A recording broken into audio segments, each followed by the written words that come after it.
If you just got here from the last video ended with me going so joining the two together. United States of America. Read the blurb at the bottom of the page where it says read more if you want to find out what I'm doing here and who I am and everything like that. The first Europeans to arrive in the territory of the United States of America, of the modern United States. If I just kept reading, I wouldn't need to interject myself, would I? I have to interject myself since the wife left me. She said, I want you to know 12 years and I've faked all my orgasms. Yeah, what do I care? I wasn't there for most of them. Oh, she was a terrible woman. She had a drink problem. I'm not saying she drank a lot. But the doctor asked her for a urine sample and he had to pay excise duty on it. Let's get back to the book, shall we?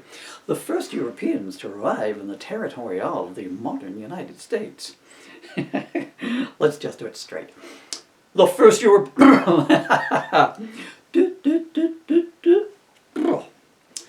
The first Europeans to arrive in the territory of the modern United States were Spanish conquistadors such as Juan Ponce de Leon, who made his first visit to Florida in 1513, set up an ice cream parlour and retired a rich man after a hefty insurance payout when his parlour made out of ice cream melted.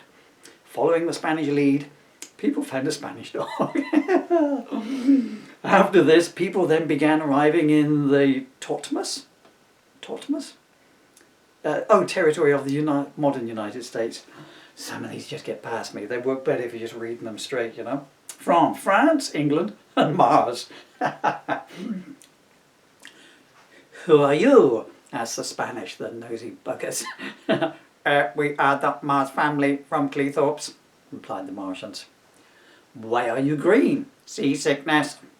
Yes, I can see sickness everywhere. Do all Cleethorpians have large pointed ears, 3 noses and a tail? No, only most of them. And that's not a tail, it's my genitals. It's wagging like a tail. Well, you're very attractive. That's a strange boat you have. What kind of wood is it made out of? Metal. Metal? Wood? Where does that come from? Ireland. Is it any good? Yes, at drinking, playing snooker and poetry, sometimes all 3. No, not Ireland. Is this metal any good? How far did you come in your wooden boat to get here? 4,713 miles and 2 feet for a pee. 2 feet for a pee? Yes, I peed on my feet. It was very cold. How far did you come in your metal boat to get here? 225 million kilometers. What? From Cleethorpes? We had to circle a lot until we could find a parking spot. I don't know why I'm doing the aliens in that silly voice, I guess just so you know. Read the subtitles, it's probably... Turn the sound down and read the subtitles, it might even be funnier. How long did it take you to get all that way? 4 hours. Your rowers must be shanked out. No, sometimes we shank them indoors. What sort of oars do you use? We don't use oars. Why not? We don't like to pay for it. Oh, so sorry, ladies. A job's a job. That's a low blow. Where do we get to? Yeah, we don't like to pay for it. No, I mean oars for rowing. Oh, we only have one. Its name is Fish on Propulsion Drive. Where'd you get it from? It's French. Good luck getting parts for it then. So, which bits of great, i.e. America, are you interested in? Oh, we're just going to find somewhere quiet too low for a few centuries. Then we're going to get a fake tan, a silly haircut and run for office. What then? Oh, we'll probably start a nuclear war just for the fun of it. We've even got a catchphrase for the countries we bomb. You're fried. I can't see it happening myself. Watch this space. I also wrote that bit during the Trump presidency, I would guess. Right, let's go back and just try and do a paragraph in a sensible decision. I'm going to strike a dramatic pose, don't mind me. There, is that dramatic enough for you? Early European Click on eBay, needed one throat. People called Stephen Hawking. Don't fly. Early, I can get away with that joke because I have motor neuron disease myself, okay? So I'm good with Stephen Hawking jokes. Do you know he happily married, he was only unfaithful to her once with the vacuum cleaner. I nearly said lawnmower, that messed up with my own joke. Anyway, Early European possessions in North America included Spanish Florida, Spanish New Mexico, the English colonies of Virginia and New England, the French colonies of Acadia and Canada, the Swedish colony of New Sweden, and the Dutch New Netherland. The New Dutch then invaded New Sweden and set up the colony of even newer Northland, Netherland, until the subsequent retaking split the colonies into New Sweden and not quite as new Netherland. Meanwhile, guten Tag, mein Herr.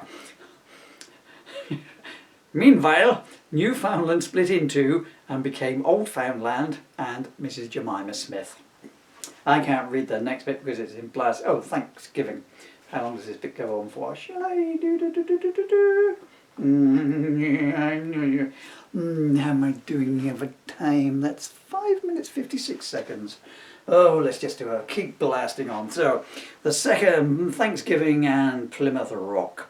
The second English settlement, Plymouth Colony, was founded by a group of Puritan separatists, initially known as the Brownist Emigration, until they found out what happens to brown people in America, and then they came to be known as the Pilgrims, after they took too many pills and things turned grim. Many of the people and events surrounding Plymouth Colony have become part of American folklore, including the North American traditions such as Thanksgiving, and the monument known as Plymouth Rock. Every Thursday, people would give each other rocks and say thanks for them.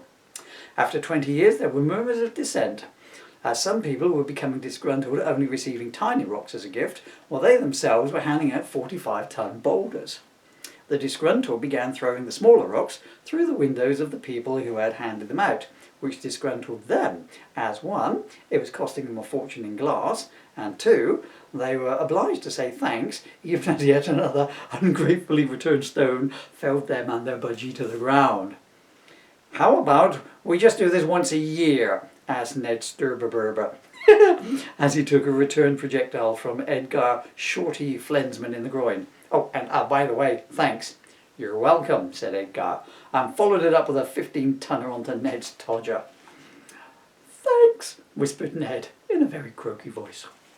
As rocks were getting hard to come by, with some people panic quarrying them and speculators hoarding them to raise the price, the custom was then adjusted as an annual event, which was bad news for Ned, as Edgar misheard it as an anal event and lumped a 28-inch piece of monzonite right up Ned's arse.